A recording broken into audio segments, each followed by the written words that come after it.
नमस्कार साथियों, तो कैसे हैं आप लोग। आशा करता हूँ आप लोग बहुत अच्छे होंगे। आज हम देखेंगे, बात किया जाएगा सोलर सिस्टम यानी कि सौर मंडल। इससे प्रश्न बार बार पूछे जाते हैं। हर एक एग्जाम में एक प्रश्न यहाँ से आपको मिलता है। तो एग्जाम में पूछे गए वायरल क्वेश्चन ही आपसे यहाँ पे कराया जाएगा। इसको आप रट लीजिए और इस टाइप का कुछ प्रश्न रहने वाला है। चलिए प्रश्न को शुरू करते हैं। तो यहाँ से आपका पहला प्रश्न दिया है, सौर प्रणाली की खोज किसने की थी। ये बार बार प्रश्न पूछा जाता है और एसएससी 2013 में प्रश्न आए थे कि सौर प्रणाली की खोज किसने किया था। तो इसको किए थे कोपरनिकस। ऑप्शन नंबर सी इसका सही आंसर हो जाएगा। दूसरा देख लेते हैं। दूसरा है आपका, सूर्य के चारों ओर घूमने वाले खगोलीय पिंड को क्या कहते हैं। ये भी प्रश्न बहुत छोटे लेवल का है और हाई लेवल में भी कभी कभी पूछ दिया जाता है। तो सूर्य के चारों ओर घूमने वाले खगोलीय पिंड को क्या कहते हैं। तो सारे लड़कों को पता है कि उसे ग्रह कहा जाता है जो सूर्य के चारों ओर घूमता है। दूसरा है, तीसरा आपका प्रश्न है, किसी ग्रह के चारों ओर परिक्रमा करने वाले छोटे आकाशीय पिंड को क्या कहते हैं।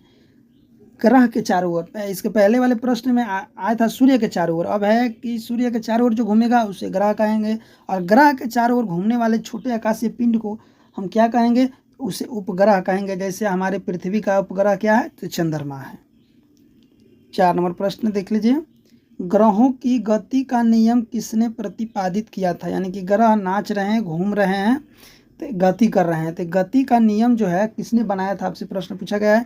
तो केपलर ने। ऑप्शन नंबर इसका बी सही हो जाएगा। केपलर ने ग्रहों की गति का नियम बताया था। साइंस में भी प्रश्न पूछ दिए जाएंगे और सोशल साइंस यानी कि सोलर सिस्टम ग्रह में भी प्रश्न पूछे जाएंगे। ज्योग्राफी में, सौर मंडल में कुल कितने ग्रह हैं। सौर मंडल में कुल कितने ग्रह हैं। देखिए ज़्यादातर लड़के 9 में मार देंगे, लेकिन गलत है, क्योंकि 9 ग्रह था तो प्लूटो को ग्रह से बाहर निकाल दिया गया है। तो अभी करंट में जो है 8 ग्रह है। कितने हैं, 8 ग्रह हैं। ऑप्शन नंबर ए सही हो जाएगा। 6 नंबर प्रश्न को देख लेते हैं। सूर्य से बढ़ती दूरी के अनुसार ग्रहों का निम्न में से कौन सा क्रम सही है। सूर्य से बढ़ती दूरी यानी कि ये सूर्य है और सूर्य से जो है दूरी बढ़ रहा है, कोई ग्रह है, तो एक ग्रह के दूरी के अनुसार आपको क्रम में सजाना है कि पहले क्या आएगा। तो बुध आता है। तो बुध चारों ऑप्शन में है, चारों ऑप्शन में है। चलो बुध हो गया। दूसरा नंबर शुक्र आता है। तो शुक्र बुध के बाद 3 ऑप्शन में, इसमें भी नहीं है, इसमें भी नहीं है, इसमें भी नहीं है, एक में है बुध। शुक्र बुध है, शुक्र है। उसके बाद 3 नंबर हमारा पृथ्वी है और 4 नंबर मंगल है। यानी कि इसका सही आंसर हो जाएगा ऑप्शन नंबर ए, यही हो जाएगा। बुध शुक्र पृथ्वी और मंगल, 4 ग्रह हो गए, बुध शुक्र पृथ्वी और मंगल। Option number A. से बढ़ती दूरी के अनुसार क्रमों का निम्न में से कौन सा क्रम सही है। वहीं सही होगा शुक्र मंगल बुध बृहस्पति। ऐसे प्रश्न थोड़ा सा उलझा देते हैं। 8 नंबर देख लेते हैं। आकार के अनुसार सौर मंडल के ग्रहों का अवरोही क्रम यानी कि घटते हुए क्रम में बताना है कि सबसे बड़ा ग्रह कौन है, उससे छोटा, उससे छोटा, उससे छोटा आपको बताना है। तो सबसे बड़ा है बृहस्पति, बृहस्पति के बाद शनि, शनि के बाद अरुण, वरुण, पृथ्वी, शुक्र, मंगल और बुध। तो ए ऑप्शन नंबर ए इसका सही हो जाएगा। यही सही क्रम में है और वही क्रम है, आप इसको याद भी कर लीजिए। बृहस्पति, शनि, अरुण, वरुण, पृथ्वी, शुक्र, मंगल और बुध। 9 नंबर प्रश्न है, निम्नलिखित में से कौन सौर मंडल का भाग नहीं बताना है। ये बीपीएससी 2011 में पूछा है। जो भी टीचर का भी तैयारी कर रहे हैं बीपीएससी में, तो ज्योग्राफी से प्रश्न पूछे जाते हैं, तो वहाँ पे भी आपका ये प्रश्न आ सकता है सीडीएस में। तो निम्नलिखित में से सौर मंडल का भाग नहीं है, क्षुद्र ग्रह, धूमकेतु ग्रह, निहारिका। तो इसका सही आंसर हो जाएगा निहारिका जो है ये सौर मंडल का भाग नहीं है, बाहर की भाग है।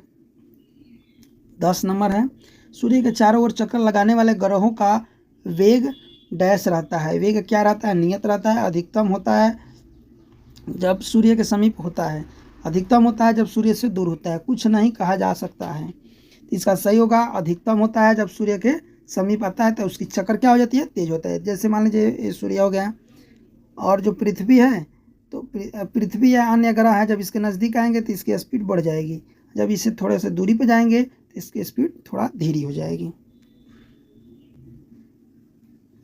11 नंबर है, अंतरिक्ष में कुल कितने तारामंडल है। आपको बताना है कि तारामंडलों की संख्या कितनी है।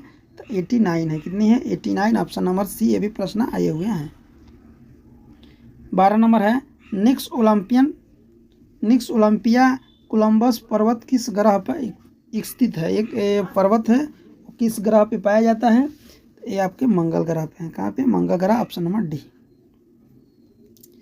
13 नंबर है, पार्थिव ग्रहों की संख्या कितनी है? पार्थिव ग्रहों की संख्या टोटल आपके 4 है, ऑप्शन नंबर बी। 14 नंबर प्रश्न है, निम्नलिखित में से कौन एक पार्थिव ग्रह नहीं है? पार्थिव ग्रह निम्न में से कौन से नहीं है? तो शनि को पार्थिव ग्रह के अंदर नहीं रखा जाता है। 15 नंबर है, बाह्य ग्रह या बृहस्पति सदृश ग्रहों की संख्या कितनी है? बाह्य ग्रह या बृहस्पति सदृश ग्रहों की टोटल संख्या कुल कितनी है? तो 4 है। 4 छोटा है, 4 बड़ा है। अब है बृहस्पति सदृश ग्रहों में कौन सा ग्रह शामिल नहीं बताना है। कौन सा ग्रह शामिल नहीं है? तो मंगल ग्रह शामिल नहीं है, ऑप्शन नंबर डी सही हो जाएगा। 17 नंबर प्रश्न है, निम्नलिखित में से किन 2 ग्रहों को छोड़कर शेष सभी ग्रह सूर्य के चारों ओर वर्मावर्त घूमते हैं? वर्मावर्त घूमते हैं। 2 ग्रह को छोड़कर वो ग्रह का नाम आपको बताना है कि कौन ग्रह है जो सूर्य, सारे ग्रह सूर्य के साइड में घूमते हैं और 2 ग्रह ऐसे हैं कि उसके अपोजिट साइड में घूमते हैं। तो उस ग्रह का नाम आपको बताना है। तो शुक्र और वर्गुण है, ऑप्शन नंबर डी। 18 नंबर है, सौर मंडल का जन्मदाता किसे कहा जाता है? यानी कि सौर मंडल का जन्मदाता किसे कहा जाता है? सूर्य को, पृथ्वी को, बृहस्पति को, शनि को। तो सौर मंडल का जो जन्मदाता है वो सूर्य है, ऑप्शन नंबर ए। नेक्स्ट है, ब्रह्मांड में विस्फोटकी तारा क्या कहलाती है? जो ब्रह्मांड में विस्फोटकी तारा है उसे क्या कहा जाता है? ये भी याद रखिए कि सूर्य भी एक तारा है। तो ब्रह्मांड में विस्फोटी तारा को क्या कहते हैं? धूमकेतु, उल्का, लुब्धक, अभिनव तारा। ये भी प्रश्न आए हुए हैं आरआरबी 2005 में। तो इसको बोला जाता है अभिनव तारा, ऑप्शन नंबर डी, अभिनव तारा। 20 नंबर प्रश्न है, वैज्ञानिक जिन्होंने सर्वप्रथम खोज की कि पृथ्वी सूर्य के चारों ओर घूमती है वो कौन से वैज्ञानिक थे? ये भी बीपीएससी में पूछा हुआ प्रश्न है कि किस वैज्ञानिक ने सबसे पहले पता लगाया कि जो पृथ्वी है वो सूर्य के चारों ओर घूमती है? Newton, Dalton, Copernicus, Einstein. तो इसको किया थे कोपरनिकस ने, ऑप्शन नंबर सी। अगला है, निम्नलिखित में से कौन सा ग्रह नहीं है? आपको बताना है कौन सा ग्रह नहीं है जिसे प्राचीन भारतीय ग्रह मानते थे, जिसे पहले लोग ग्रह मानते थे। अब उसमें से कौन सा है जो ग्रह नहीं है? सूर्य, मंगल, शुक्र और शनि। तो आपको पता चल गया होगा सूर्य क्या है? एक तारा है, ग्रह नहीं है, ऑप्शन नंबर ए। 22 नंबर है, सूर्य के संगठन में सहायक गैस है, यानी कि सूर्य का जो संगठन है उसमें कौन कौन से गैस पाए जाते हैं? तो गैस का आपको नाम बताना है। तो हाइड्रोजन और हीलियम 2 ही गैस पाए जाते हैं, अभी तक की खोज में ही पता चला है। नेक्स्ट है, सूर्य के मध्य भाग को क्या कहा जाता है? सूर्य में 3 भाग है, तो मध्य भाग को क्या कहा जाता है? समताप मंडल, प्रकाश मंडल, वर्णमंडल और स्थल मंडल। तो इसे कहा जाता है प्रकाश मंडल, ऑप्शन नंबर बी। सूर्य के ऊपर के भाग को क्या कहा जाता है? सूर्य के ऊपरी भाग जो होगा उसको क्या कहा जाएगा? अधोघ मंडल, प्रकाश मंडल, वर्णमंडल, समताप मंडल। तो इसको हम कहेंगे वर्णमंडल। तो ऊपरी भाग को वर्णमंडल और मध्य भाग को प्रकाश मंडल। अगला है, सूर्य सदा पूर्व से निकलता है क्योंकि पृथ्वी पश्चिम से पूर्व की ओर घूमती है, पृथ्वी पूर्व से पश्चिम की ओर घूमती है या पूर्व में स्थित है, इनमें सभी। इसका सही आंसर हो जाएगा जो पृथ्वी है हमारी पश्चिम से पूर्व की ओर घूमती है, ऑप्शन नंबर ए। सूर्य भी घूमता है, उसका गति थोड़ा सा वो नहीं है, वो सौर मंडल का परिक्रमा करता है। तो जो हमारी पृथ्वी है, ये सूर्य है, तो हमारी जो पृथ्वी है वो पश्चिम से पूरब की ओर घूमती है, पश्चिम से पूरब की ओर घूमती है, इसीलिए सूर्योदय हमेशा पूरब की ओर होता है। 26 नंबर है, नॉर्वे में अर्ध रात्रि के समय सूर्य कब दिखाई देता है? यानी कि नॉर्वे एक देश है, वहाँ पे जब आधी रात होती है तो सूर्य रात के समय दिखाई देता है। तो वो डेट आपको बताना है कि किस डेट में रात को दिखाई देता है। तो 21 जून, ऑप्शन नंबर सी हो जाएगा। ये भी आरआरबी में पूछा हुआ प्रश्न है। मैंने स्टार्टिंग बताया था रिपीटेशन प्रश्न है, जो प्रश्न पूछे गए हैं वही प्रश्न कराया जा रहा है, संभावना भी आ सकता है। एक ग्रह की अपने कक्ष में सूर्य से अधिकतम दूरी को क्या कहा जाता है? एक ग्रह की अपने कक्ष में सूर्य से अधिकतम दूरी को क्या कहा जाएगा? उपसौर, अपसौर, अपोजी, पेरिजी। इसको हम कहेंगे अपसौर्य। 28 है, एक ग्रह की अपने कक्ष में सूर्य के न्यूनतम दूरी को क्या कहा जाता है? एक ग्रह के अपने कक्ष में सूर्य से न्यूनतम दूरी, अधिकतम दूरी को अपसौर्य और न्यूनतम दूरी को क्या कहा जाएगा? तो इसको हम कहेंगे उपसौर्य। अपसौर्य, उपसौर्य।